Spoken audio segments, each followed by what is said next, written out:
नमस्कार दोस्तों, मैं Vikram. Swing with Vikram channel में आज हम लोग बात करने वाले हैं प्राइस एक्शन में मल्टी टाइम फ्रेम आप कैसे यूज़ कर सकते हो।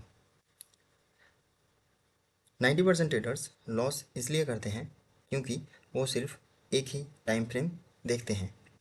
आज की वीडियो में मैं आपको बताऊंगा एक स्विंग ट्रेडर्स प्राइस एक्शन के बेसिस में हायर टाइम फ्रेम और लोअर टाइम फ्रेम कैसे यूज़ करते हैं, जिससे आप फेक ब्रेकआउट अवॉइड कर पाओगे, बेटर एंट्री ले पाओगे और हाई प्रोबेबिलिटी ट्रेड फाइंड कर पाओगे। वीडियो को इन तक जरूर देखना क्योंकि लास्ट में एक प्रैक्टिकल सेटअप भी दिखाने वाला हूँ। मल्टी टाइम फ्रेम एनालिसिस क्या होता है, सबसे पहले समझते हैं। हायर टाइम फ्रेम डायरेक्शन बताता है और लोअर टाइम फ्रेम एंट्री देता है। स्विंग ट्रेडर्स को कौन सा टाइम फ्रेम यूज़ करना चाहिए? अगर आप स्विंग ट्रेडर हो, बेस्ट कॉम्बिनेशन वीकली में मार्केट स्ट्रक्चर देखिए, डेली में ट्रेंड आइडेंटिफाई कीजिए, 4 आवर्स में एंट्री कंफर्मेशन कीजिए। बिगिनर्स के लिए daily plus 4 hour combination enough है। Step by step strategy. Step 1, higher time frame में ट्रेंड आइडेंटिफाई करो। सबसे पहले डेली चार्ट ओपन करो। अब 3 चीज़ें देखो, हायर हाई हायर लो। अगर market higher high higher low बना रहा है तो मार्केट बुलिश है। 2, प्राइस ईएमए के ऊपर है या नहीं, नीचे। मैं पर्सनली 50 ईएमए यूज़ करता हूँ। अगर प्राइस 50 ईएमए के ऊपर है बुलिश, 50 ईएमए के नीचे है बियरिश। 3, स्ट्रॉन्ग स्ट्रक्चर देखो, क्लीन ब्रेकआउट, स्ट्रॉन्ग कैंडल और मोमेंटम, ये तीनों ही आपको फॉलो करना है चार्ट पर।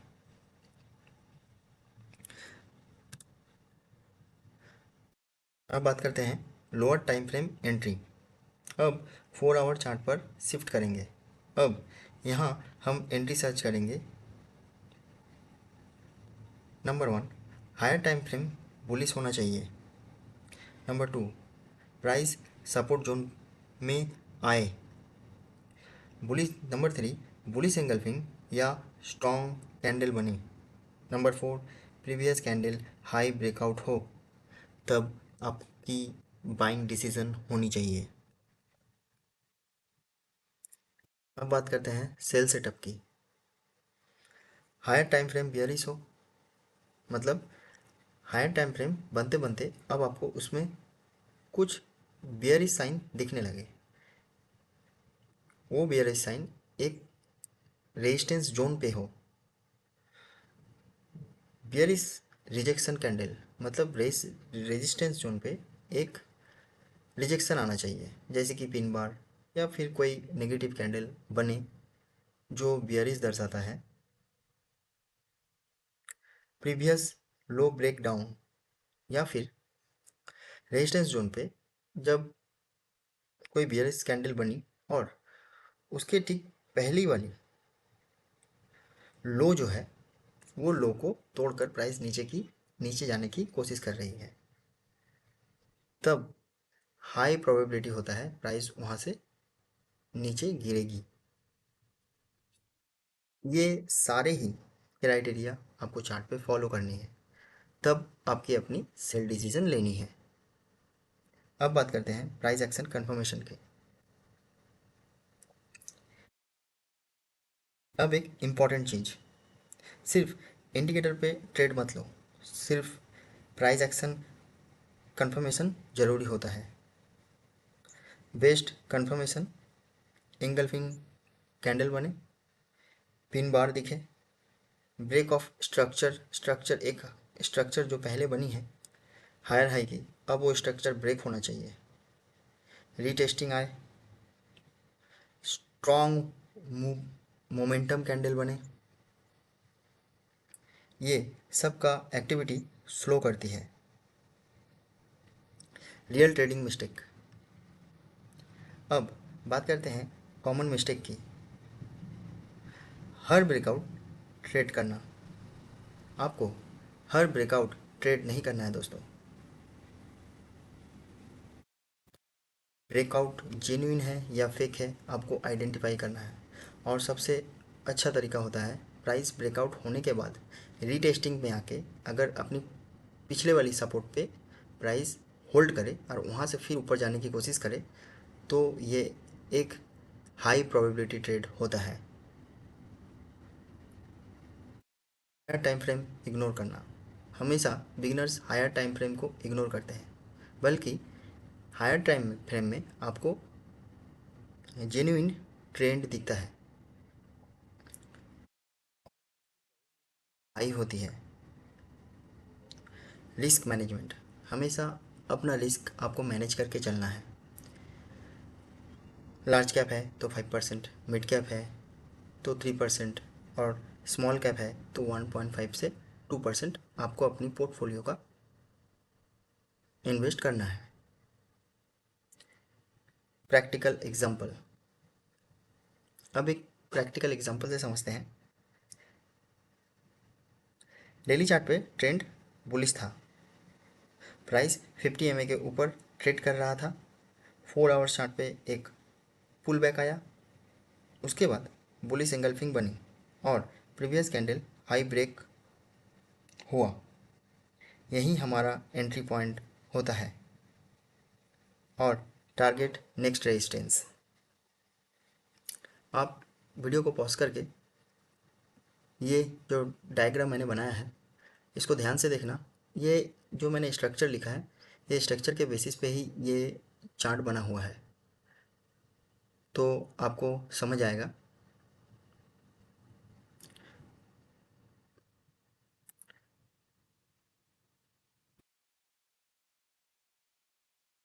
तो दोस्तों आज आपने क्या सीखा? आज आपने सीखा multi time frame analysis, higher time frame trend, lower time frame में entry, price action confirmation, proper risk management.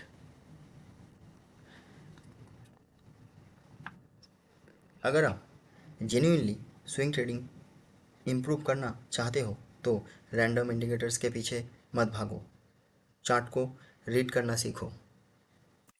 अब बात करते हैं ब्रेकआउट वर्सेस फेकआउट की। सब लोग ब्रेकआउट देखते हैं लेकिन स्मार्ट ट्रेडर फेकआउट समझते हैं। ब्रेकआउट लेवल टूट गया, फेकआउट ब्रेकआउट के बाद प्राइस वापस आ गया।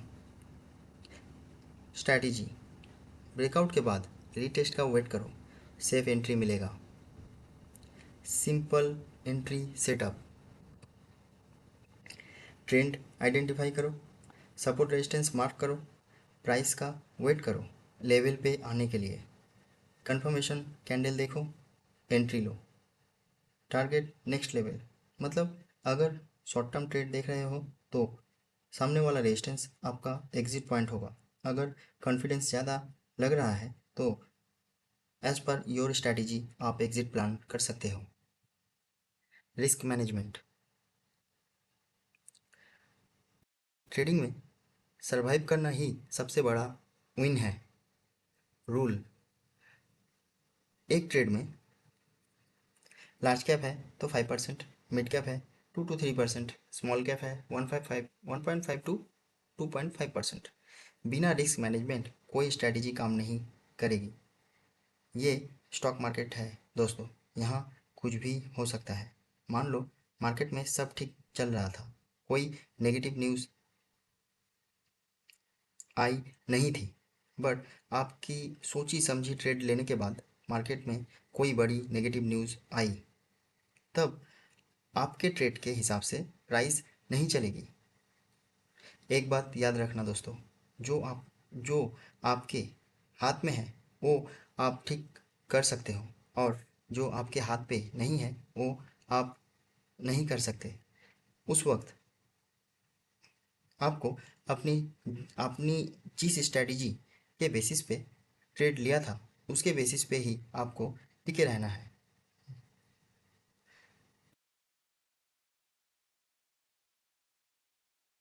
हो सकता है आपकी होल्डिंग पीरियड कुछ दिन और बढ़ जाएगी। यहाँ पे जो टिका रहेगा उसका ही पैसा बनेगा दोस्तों।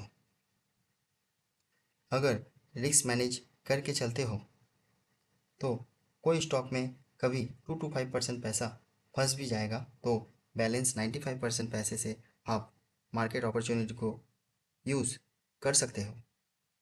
इसलिए कभी भी यहाँ ग्रीडी नहीं होना है। आपको स्ट्रॉन्ग कन्विक्शन आ रहा है कि ये स्टॉक तो ऊपर जाएगी ही, और आपने अपना कैपिटल का 40 to 50% पैसा इन्वेस्ट कर दिया तो आपने यहाँ रिस्क मैनेज नहीं किया।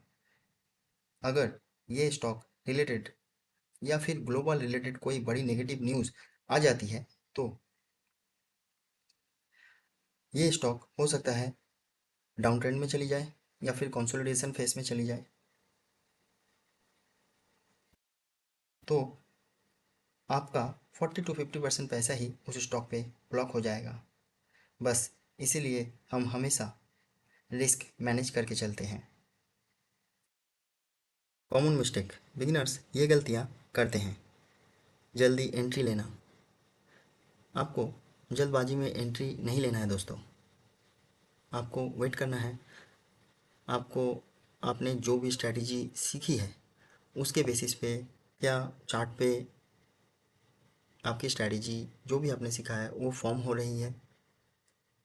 आपको ये सारी चीज़ें फॉलो करना है। उसके बाद आपको ट्रेड लेने के बारे में सोचना है। Over trading. ओवर ट्रेडिंग में हर ट्रेड में रिस्क होती है दोस्तों। जितने ज़्यादा अननेसेसरी ट्रेड्स लोगे उतना ज़्यादा लॉस और ब्रोकरेज चार्जेस बढ़ेंगे। स्टॉक होल्ड नहीं करना, ये बिगिनर्स की सबसे बड़ी प्रॉब्लम है। आपको आपने स्टॉक बाई किया, उसके बाद आपकी टारगेट प्राइस तक जब तक स्टॉक नहीं आती आपको होल्ड करनी है दोस्तों। थोड़ा प्रॉफिट आते ही सेल करना और बाद में पछताना। ट्रेंड के अगेंस्ट ट्रेड लेना, इनसे बच गए तो आप ऑलरेडी आगे निकल चुके हो। Final advice.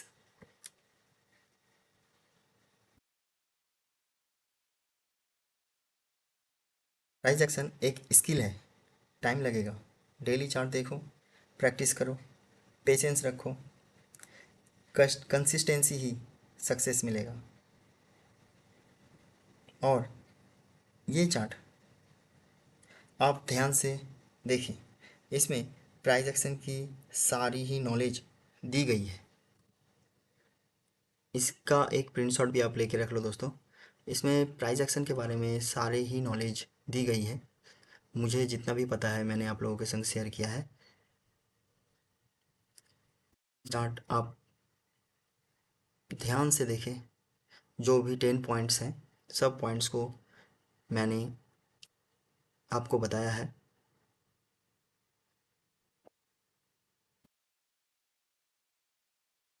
तो ये थी मेरी आज की वीडियो दोस्तों।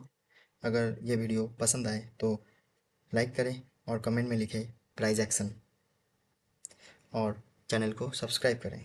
तो मिलते हैं दोस्तों नेक्स्ट वीडियो में। तब तक के लिए हैप्पी ट्रेडिंग।